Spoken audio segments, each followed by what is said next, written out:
자, 이번에는 이제 주제를 바꿔서 우리 금융투자상품하고 금융투자업에 대해서 설명을 한번 해볼게요. 자, 여기는 이제 중요해집니다. 시험에. 자, 먼저 금융투자상품은 어떻게 정의를 하고 있느냐. 자본시장법에서 이렇게 길게 정의를 하고 있어요. 어떻게 정의를 하고 있나 한번 제가 읽어볼게요.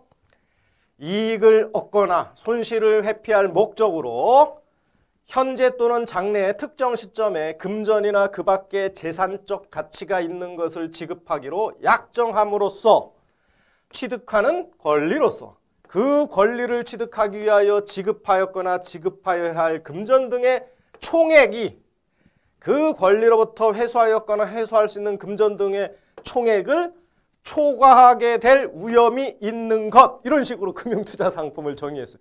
이게 무슨 소리입니까? 이걸 간단히 얘기하면 금융투자상품은 뭐냐? 한마디로 네가 100원을 투자하면 나중에 얼마를 회수할 수 있다? 100원보다 적게 회수할 수도 있고, 그러니까 손해본다는 거죠. 100원 이상을 회수할 수도 있다라는 겁니다.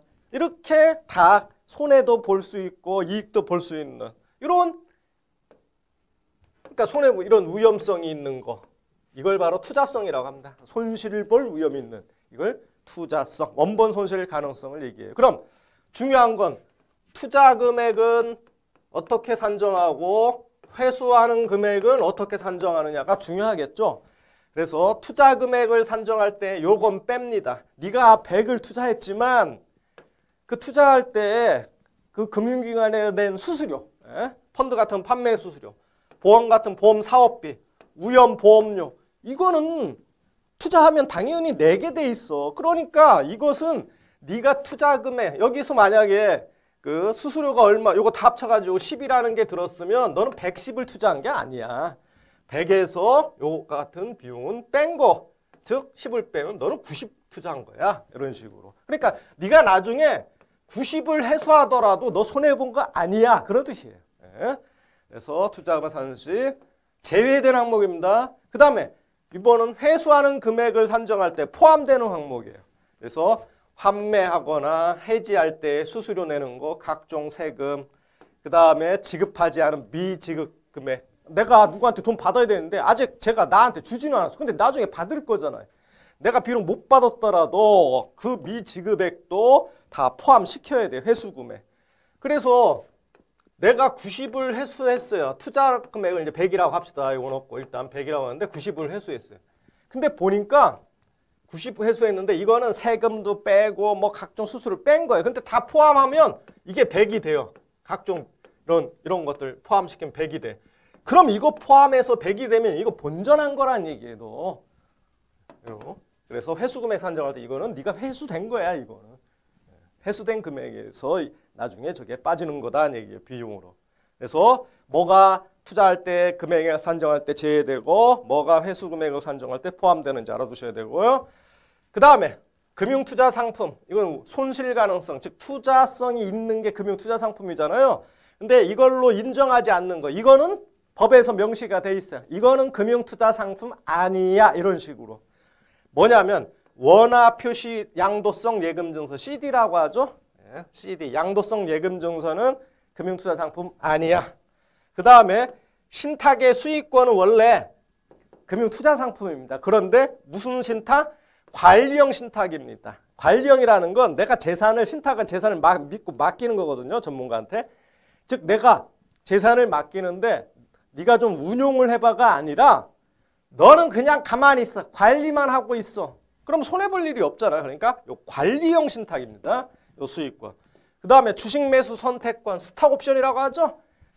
주로 벤처기업들 회사 들어와서 회사에 나중에 성장을 해가지고 주가가 올라갈 때 미리 정해놓은 가격으로 자신의 회사의 주식을 살 권리가 있는 거. 그래서 스탁옵션 같은 경우는 기본적으로 애초에 투자 금액이 들어가지가 않아요. 그래서 금융투자 상품으로 인정하지 않습니다. 그래서 요거 시험에 자주 출제되는 겁니다. 자, 그 다음에 금융상품은 그럼 어떻게 분류를 하고 있느냐. 크게 보면 금융투자상품이라는 거 앞에서 좀 설명드려서 요약하면 원금 손실 가능성, 이건 뭐라고 했어요? 투자성이 있는 금융상품이 금융투자상품입니다. 그러니까 금융상품 중에서 투자성이 있다. 그러니까 여기 금융상품에 투자가 딱 들어간 거예요. 이게 금융투자상품입니다. 그래서 금융상품은 자 원금 손실 가능성을 기준으로 원금 손실 가능성이 있어요. 예. 그러면 금융투자상품이고 원금 손실 가능성이 있어요? 아니요. 그러면 비금융투자상품입니다. 아시겠죠? 이런 식으로 분류하고 그 다음에 이제 금융투자상품은 또 분류해요. 결론부터 얘기하면 증권과 파생상품으로 금융투자상품을 분류를 합니다. 분류 기준은 뭐예요? 원금을 손실 가능성이 있는데 원금 초과 손실 가능성이 있느냐. 즉 내가 100을 투자했어도 110을 손해볼 수가 있냐 이거죠. 그런 게 어딨어 이렇게 말씀하시지만 있는 게 파생상품이에요. 파생상품은 우리 배우셨잖아요. 옵션은 매도 같은 거 잘못하면 돈 어마어마하게 날라갑니다. 그래서 금융투자상품은 원금 초과 손실 가능성이 있으면 파생상품이에요. 그러니까 굉장히 무시무시한 거죠. 없으면 증권입니다. 그럼 증권은 자본시장법에 증권도 또 분류를 하고 있어요. 6가지로 분류합니다. 채지수, 파투증, 채무증권, 채권유죠, 지분증권, 주식유입니다. 수익증권, 요건 펀드. 그 다음에 파생결합증권, 뭐 ELS, ELW, 예?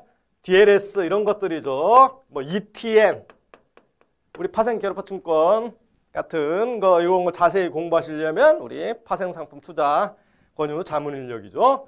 그래서 이런 게 파생결합증권이다. 그러니까 파생결합증권은 증권이에요? 파생상품이에요? 파생상품의 성격을 갖고 있지만 증권입니다. 증권이라는 건 원본 초과 손실 가능성은 없어요. 원본 손실 가능성은 있어도 그런 뜻이라는 거죠. 그 다음에 투자계약증권, 어떤 사업에 투자하고 거기에 나온 수익을 배분받는 그런 이제 증권. 그 다음에 증권 예탁증권 뭡니까? DR이라고 하죠. DR, 예탁증권. 6가지 증권의 종류. 그 다음에 파생상품은 크게 선도나 선물, 옵션, 수합을 파생상품이라고 해요. 그리고 거래소에서 거래되면 장내 파생상품이고 거래소 바깥에서 거래되면 장외 파생상품입니다. 그리고 선도나 선물은 의미는 똑같아요. 근데 무슨 차이만 있냐면 이게 장외 시장, 장외라는 건 거래소 바깥에 거래되면 선도라 하고 그래서 포워드 이런 식으로 불려요. 포워드. 그 다음에 장내, 거래소 내에서 거래되면 선물, 그래서 퓨처스 이런 식으로 영어도 좀 구별을 합니다.